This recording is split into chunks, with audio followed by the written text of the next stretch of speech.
Се уште се свежи сеќавањата на зимата 91-92, кога така наречената Југословенска народна армија, опустошувајќи голем дел од војните објекти, ја напушташе веќе самостојна и независна Република Македонија. Со голем ентузијазам и огромно залагање македонските офицери и граѓанските лица за кратко време ги оспособија потребните објекти за поречиси не цел месец во веќе формираната армија на Република Македонија да пристигнат и незините први војници.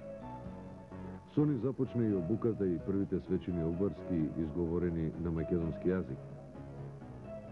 Од година во година армијата на Република Македонија ја покажуваше својата единствена цел – мирот во регионот. Со тоа не изостанаа респектите од многу вооружени сили.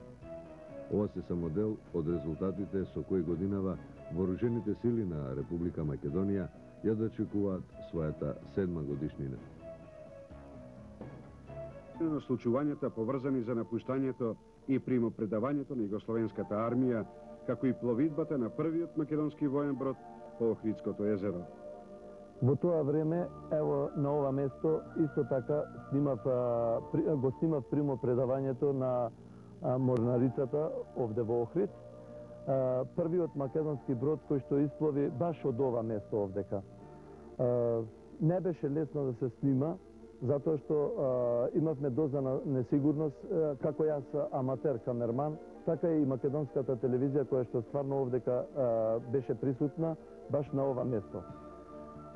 Од овдека точно, на ова пловило овдека Малово, дојде генералот Трајчевски, кој што беше пречекан од морнарите на бившата Југословенска народна армија. Бевме предупредени точно баш и од генералот дека да пазиме во снимањето, затоа што можеше секаков настан да се случи баш во тоа време. Баш тука се деси една потресна сцена која ми остави впечаток. Едно војниче, мислам од тие морнарите, беше и едно босанче, кој што на лицето му се тркалаа солзи, затоа што баш во тоа време се случуваше, тој немил настан во Босна, баш тогаш имаше немири во Босна. И прашуваат, кај да одам јас сега? Не знам кај да одам. Старешиниот не знаеше да му одговорат, кај да оди стварно. Ако се врати назад, ќе се врати во Југословенска народна армија, сигурно ќе го пуштат на фронт некаде да загине.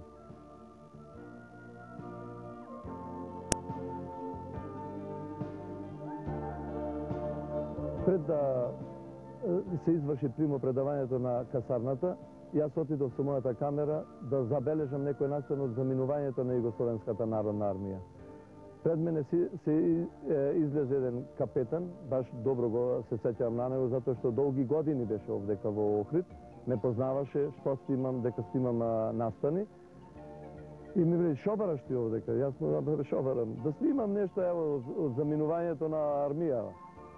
Абе рече, собери си ја камерата и го извади пиштол, минути, иначе можеш да добиеш метак пчело, вели, подобро да си заминеш. Абе му велам, јас ќе си одам, сепак нека остане нешто во историја овде за Македонија.